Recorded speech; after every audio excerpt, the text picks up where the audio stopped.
షర్మిల గారి జాతకం ఒకసారి నేను చూశానమ్మా. సో షర్మిల గారి జాతకం 2025 ఫిబ్రవరి నుంచి ఇప్పుడు కొన్న దానికన్నా కూడా ఇబ్బందులు ఎక్కువ అవుతాయి. ఆంధ్రప్రదేశ్లో కాంగ్రెస్ పరిస్థితి దిగజారిపోయింది, ఎప్పుడో అదే కంటిన్యూ అవుద్ది, కనుమరుగవుద్ది. ఇక్కడ ఆంధ్రప్రదేశ్లో రేపు మళ్ళీ సీఎం అయ్యే జగన్మోహన్ రెడ్డి గారు 2034 వరకు కూడా ఈయనే సీఎం పదవిలో ఉంటారు. 2019లో ఎక్కిన జగన్మోహన్ రెడ్డి గారు 2034 వరకు ఇదే పదవిలో కొనసాగుతారు. తర్వాత ఒక 5 years ఆయనకి గ్యాప్ వస్తుంది.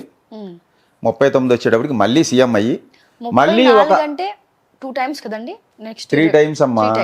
2019, 24, 29 కూడా ఆయనే అయ్యి 34కి దిగిపోయి ఒక 5 years గ్యాప్ వచ్చి 39లో అయ్యి మళ్ళీ ఒక 5 ఏళ్ళు చేసి ఆయన జీవిత కాలంలో ఒక 20 సంవత్సరాల యోగం ఉంది. చంద్రబాబు నాయుడు గారికి ఎలాగ 14 సంవత్సరాల యోగం ఉందో, కేసీఆర్ గారికి ఎలాగ 9.5 ఏళ్ళు యోగం ఉందో, అలాగే జగన్మోహన్ రెడ్డి గారికి కూడా ఒక 20 సంవత్సరాల యోగం ఉంది. ఇది కాలం నిర్ణయించింది. ఇప్పుడు మేము చెప్తున్నాం ఇక్కడ కూర్చుని, రేపు ఇది ఇవాళ 20వ తారీఖు, రేపు 4వ తారీఖు రిజల్ట్ వచ్చాకే కదా ఆయన సీఎం అయిందా లేదా అనేది తెలిసేది. ఇప్పుడు నేను చెప్పింది నిజమా కాదని. మళ్ళీ 29 ఎలక్షన్లో ఆయన గెలిచి మళ్ళీ సీఎం అయితేనే కదా ఈ ఉదయభాస్కర్ అనేవాడు చెప్పింది నిజమా కాదని తెలిసేది. 34 దాకా ఎన్ని సంవత్సరాలు ఉంది, వెయిట్ చేయాలి. రిజల్ట్ వస్తాకి మనం చెప్పిన మాట జరిగిందా లేదా అని తెలుసుకుంటాకి 9 సంవత్సరాలు పడద్ది, లేదా 10 సంవత్సరాలు పడద్ది. అది రిజల్ట్ రావటానికి. మీరు ఇందాక పదే జగన్ సీఎం అవుతారని ఖచ్చితంగా బలగుద్ది చెప్తున్నారు. సీఎం మళ్ళీ ఇంకొకసారి జగన్ గారు అవుతే రాష్ట్ర పరిస్థితి ఎలా ఉండబోతుంది? ఏపీ సీఎం మళ్ళీ జగన్మోహన్ రెడ్డి గారు అవుతారు. రాష్ట్రాన్ని పరుగులు పెట్టిస్తాడు, అభివృద్ధి పదంలో ప్రగతి పదంలో నడిపిస్తారు. ఇప్పుడు చెప్పే అన్నీ కూడా అభివృద్ధి ఏముంది ఏముంది అనేది వాళ్ళకి అజ్ఞానం అనే కళ్ళు పొరలు కమ్మి ఏమీ కనపట్ల. ఏది జగన్మోహన్ రెడ్డి చేసిన అభివృద్ధి ఒక మాయ కమ్మి వాళ్ళకేం కనపట్ల. ఆ మాయ పొర తొలగినప్పుడు అభివృద్ధి ఏంటనేది కనపడద్దమ్మా. పిఠాపురం నుంచి మనకు తెలిసిందే పవన్ కళ్యాణ్ గారు, వంగగీత గారు పోటీ చేయడం జరిగింది. గెలుపు ఎవరి వైపు ఉంటుంది? ఈసారి పిఠాపురం నుంచి పవన్ కళ్యాణ్ గారు గెలుస్తారా? అసెంబ్లీకి వెళ్లే ఛాన్సులు ఉన్నాయా? నేను ఎప్పుడో చెప్పానమ్మా, అక్టోబర్ 11 వచ్చిన వీడియోలో సుమన్ టీవీలో, పవన్ కళ్యాణ్ గారు కూటమిలో వెళ్తే గెలుస్తారు, ఒంటరిగా వెళ్తే గెలవరని చెప్పాను. అది ఆన్ రికార్డే ఉంది. ఇప్పుడు కూడా కూటమిలో వెళ్ళారు కాబట్టి గెలుపు అవకాశాలే ఉన్నాయి ఆయనకి, అసెంబ్లీలోకి అడుగుపెట్టే అవకాశాలే ఉన్నాయి. దేశవ్యాప్తంగా అధికారంలోకి వచ్చే పార్టీ ఏది? దేశవ్యాప్తంగా నేను ఎప్పుడో చెప్పాను గత ఇంటర్వ్యూల్లోనే, మళ్ళీ బీజేపీయే వస్తుందమ్మా ఎన్డీఏ కూటమికి. అప్పుడు 305, 310 సీట్లతో అని చెప్పాను.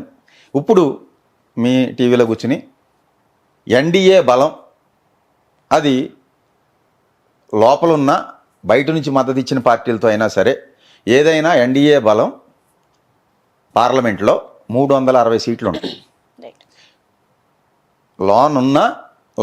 లోపల ఉండకుండా బయట నుంచి మద్దతు ఇచ్చేవాళ్ళు ఉంటారు. ఉదాహరణ జగన్మోహన్ రెడ్డి బయట నుంచే మద్దతు ఇచ్చాడు కదా బీజేపీకి గత 5 సంవత్సరాలు. అలాగా ఇచ్చినా ఏదైనా ఎన్డీఏ కూటమికి 360 సీట్లు బలం పార్లమెంట్లో ఉంటుంది. ఏపీలో 25 ఎంపీ సీట్లు ఉన్నాయి. మరి వైఎస్ఆర్సీపీకి ఎన్ని సీట్లు రావచ్చు? అలాగే తెలంగాణలో ఏ పార్టీకి ఎంపీ సీట్లు ఎన్ని రావచ్చు? ఆంధ్రాలో వైసీపీకి నేను చెప్పేది 20 ఎంపీ స్థానాలు వస్తాయని, కూటమికి 5 వస్తాయని చెప్పడం జరుగుతుంది. అలాగే తెలంగాణలో కూడా కాంగ్రెస్కి ఒక 9 ఎంపీ స్థానాలు వస్తాయి, ఎంఐఎం ఒకటి వస్తుంది, ఒక బీఆర్ఎస్ 3 నుంచి 4 ఉండొచ్చు, బీజేపీ ఒక 3 స్థానాలు ఉంటుందమ్మా, ప్లస్ ఆర్ మైనస్. ప్రస్తుతం జగన్ గారి జాతకం ఎలా ఉంది, అలాగే బాబు గారి జాతకం ఎలా ఉంది? జగన్ గారి జాతకం అయితే ప్రస్తుతం ఆయన కన్యా లగ్నం, ఆర్ద్ర నక్షత్రంలో పుట్టాడు. బుధ మహాదశలో శుక్రుడి యొక్క అంతర్దశ నడుస్తుంది. రేపు నవంబర్ వరకు కూడా, అదే రేపు అక్టోబర్ డిసెంబర్ వరకు కూడా బుధ శుక్రులు ఇద్దరు అక్కడే ఉన్నారు వృచ్చికంలో. ఆయన జాతకం చూసామమ్మా. ఆయన జాతకం ప్రకారం మళ్ళీ 122 సీట్లు గెలుచుకుని మళ్ళీ ముఖ్యమంత్రిగా ఆయన ప్రమాణ స్వీకారం రేపు ఆంధ్రాకి మళ్ళీ చేస్తారు వైజాగ్లో. Right. So CM Revanth Reddy గారు ఇందాక మనం డిస్కషన్ చేసుకున్న ప్రకారంగా 5 ఏళ్ల పరిపాలనలో ఉంటారని కొంతమంది, ఉండరు అని కొంతమంది, మధ్యలో దిగిపోతారని కొంతమంది. ప్రస్తుతం ఆయన జాతరీత్యా ఆయన సిచ్యువేషన్ ఎలా ఉండబోతుంది? నేను చూశానమ్మా ఆయన జాతకం, వేరే విశ్లేషణలో చెప్పాను. ఆయనకి ఫలానా దశ స్టార్ట్ అయింది, ఈ టైం నుంచి ఈ టైంకి తప్పకుండా ముఖ్యమంత్రి అవుతారని ఆ ఇంటర్వ్యూలో కేసీఆర్ గారి జాతక విశ్లేషణ ఈయన జాతక విశ్లేషణ కూడా చేసి చెప్పడం జరిగింది. ఆయన కొండారెడ్డిపల్లిలో 4:30కి పుట్టారు. ఈ లగ్నం మేష లగ్నం, సప్తంలో ఈ గ్రహాలు ఉన్నాయని, షష్టాధిపతి సప్తంలో ఉన్న బుధ మహాదశ ప్రారంభం అయింది. అయ్యాకే ఈయనకి సీఎం యోగం వస్తుందని చెప్పడం జరిగింది. అలాగే వచ్చారు. ఈయన పూర్తికాలం మీకు లైవ్లో చెప్తున్నాను, పూర్తికాలం 5 ఏళ్ళు సీఎంగా కొనసాగుతారు. ఇంతకుముందు కూడా 2014లో కేసీఆర్ గారు అవుతారని చెప్పాను.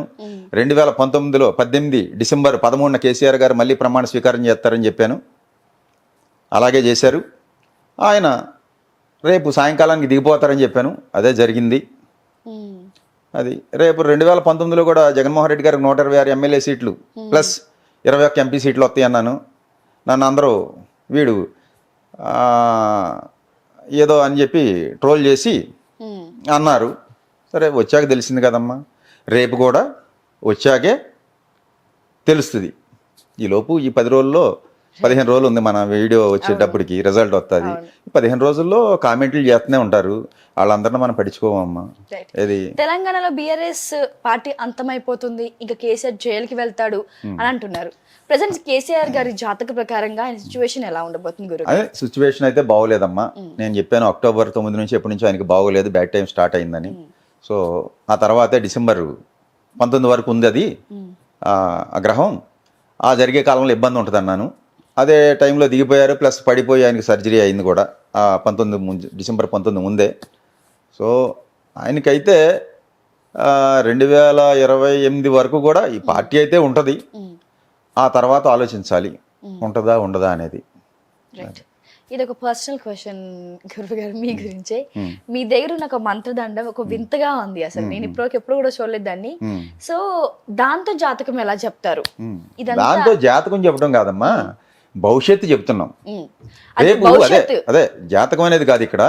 జాతకం అంటే హారోస్కోప్ కావాలి, గ్రహాలు ఇవి అవి అది డివైన్ ఆస్ట్రాలజీ అని చెప్పి విశ్వంలో ఉన్న శక్తికి, విశ్వంలో ఒక శక్తి నడిపిస్తుంది కదా, దానికి కనెక్ట్ అయ్యేదే. అది ఒక ఇన్స్ట్రుమెంట్ మంత్రదండం అనేది. నేను చూసేది ఇదంతా జనాల్ని మోసం చేయడానికి కానీ కొంతమంది చెప్పిన ప్రజలకి మీరు ఇచ్చే సమాధానం ఏంటి? తప్పే ఉందండి, యద్భావం తద్భావతి. ఇప్పుడు మీరు మోసం చేస్తున్నారు అనుకున్నారనుకోండి, నాలో ఒక మోసగాడు కనపడతాడు. ఇప్పుడు నేను పలికేది సత్యం అనుకోండి, నేను చెప్పింది జరిగింది చాలామందికి. వాళ్ళందరూ ఏమనుకుంటారు, ఓహో ఈయన చెప్పింది జరిగింది అని అనుకుంటారు కదా. అది ఇక్కడ నేను జనాలను మోసం చేసి నేను డబ్బులు సంపాదించుకుని నీకు ఆ పూజలు చేయాలి, ఈ హోమాలు చేయాలి, 10 లక్షలు పట్టురా, 12 లక్షలు అవుద్దని నేనేం చెప్పట్లేదు కదా. లేకపోతే ₹1,00,000 తీసుకురా, 50,000 తీసుకురా అని ఎక్కడన్నా నేను నా దగ్గర అడిగిన వాళ్ళకి గోచార రీత్యా ఈ గ్రహాలు బాగోలేదు, దశాంతర దశలు తీసే ఈ గ్రహాలు బాగోలేదు, ఇవన్నిటికి కలిపి ఎంఆర్పి ప్యాకేజ్ ఇది, లేకపోతే త్రయంబకేశ్వర్ వెళ్ళు, లేదా అక్కడికి వెళ్ళు, ఇక్కడికి వెళ్ళు, శని సింగనాపూర్ వెళ్ళు, శని బాగోపోతే, రాహుగ్రహం బాగోపోతే కుక్కి సుబ్రహ్మణ్య స్వామి దగ్గరికి వెళ్ళు, ఇవన్నీ నేనే పూజలు ఏం చెప్పి ఇట్లా. రాహు నీ పక్కన ఇంట్లో రాహు ఉన్నా అక్కడ భగవంతుడు ఉన్నాడు. ఒకటికి ఎవడికో చెప్పాను నేను, గురువుగారు నేను కుక్కి వెళ్తున్నా అన్నాడు. దేనికి రా అన్న, ఆ రాహు సుబ్రహ్మణ్య స్వామి రాహు ఇప్పుడు నాకు అంతర్దశ జరుగుతుంది అన్నాడు. వాడు కూడా ఆస్ట్రాలజరే, తెలుసు అనమాట, మమ్మల్ని కోచింగ్ చేస్తుంటారు. ఈ రాహు గ్రహం నీ పక్కన లేదా అన్న అంటే ఎక్కడుంది గురుగారు, కుక్కీలోనే ఉన్నాడు అన్నాడు. అవి పుణ్యక్షేత్రాలు అయ్యో ప్రశస్తమైన కాలంలో పుట్టిని అక్కడే ఉంటాడండి భగవంతుడు, నీ పక్కన ఉన్న విగ్రహంలో కూడా ఉన్నాడు, నువ్వు చూడగలిగే భావంతో ఉంటుంది అన్న. లేదు వెళ్తున్నా అన్నాడు. సరే నీ కర్మ వెళ్ళు అన్న. వత్త ఔటర్ రింగ్ రోడ్లో హైదరాబాద్ ఎక్కాక యాక్సిడెంట్ అయింది. హాస్పిటల్లో ఫోన్ చేశాడు, గురువుగారు కుక్కీ వెళ్ళి వస్తున్నాము, కారు చెత్త అయిపోయింది, మేము బతికున్నాము అన్నాడు. వెళ్ళకపోతే జరిగేది కాదు కదా. మరి కుక్కీలో ఉన్న రాహు ఏం చేసింది చెప్పండి. ఎంతోమంది పుణ్యక్షేత్రాలకు వెళ్తా యాక్సిడెంట్లే చనిపోతున్నారు. నిజమే. మరి ఆ భగవంతుడు రక్షించాలి కదా. కర్మని ఎవడో తప్పించలేడమ్మా. ఇక్కడ మేము కూర్చుని నేను చెప్పినా ఇంకోటి చెప్పినా ఎవడో చెప్పినా కబుర్లు చెప్తాం తప్ప కాలక్షేపానికి జనాలకి ఈ కర్మని ఎవడో తప్పించలేడు. ఇప్పుడు అక్కడ జగన్మోహన్ రెడ్డికి అవ్వాలని ఉంది, అదే అవుద్ది. అర్థమైందండి. దాన్ని నాకు ఇష్టం ఉన్నా లేకపోయినా ఎవడన్నా తప్పించలేము, దీన్ని ఎవడో మార్చలేము. ఏమి రాసి ఉంటుంది, ఫిక్స్ అయిపోయి ఉంటుందండి, అదే జరుగుద్ది. దానికి తగ్గట్టే ఆ జీవుడు డ్యాన్సులు వేస్తాడు. అర్థమైందండి. నేను ఆడతా అనుకునేది అజ్ఞానం, నేను సంపాదించే 100 కోట్లు లేదా బిర్లా టాటా అనుకుంటాడు. ఏది పెద్ద పెద్ద వాళ్ళు అందరూ వీడు సంపాదించేది 100, వీడికి లేనికి ముందు ఉంది డబ్బు, వీడు పోయాక డబ్బు ఉంటుంది. వీడు వర్త డబ్బు ఏమి లేదు, కొత్తగా సంపాదించారు, తీసుకెళ్తా పట్టుకెళ్ళేది లేదు. నేను సంపాదించేది అనుకునేంటి, ఇప్పుడు ఇక్కడ కూర్చుని నేను చెప్పా జ్యోతిష్యం జరిగింది, నేను చెప్పే జరిగింది అనేది ఒక అజ్ఞానం. అది జరగాల్సి ఉన్నది జరుగుద్ది, అంతే దాన్ని తెలుసుకుని చెప్పడమే జ్యోతిష్యం. ఎగ్జాక్ట్. అది ఒక దైవానుగ్రహం ఉంటే వస్తుంది, అవును. అంతే తప్ప ఇక్కడ నేను చెప్పాను అనుకున్నాను అనుకోమ్మా, అది అహంకారం వస్తుంది, అది అజ్ఞానం. తర్వాత భగవంతుడు ఒకటి వేసాడు అనుకోండి, మళ్ళీ పాతాళంలో పోతాం. అది రైట్.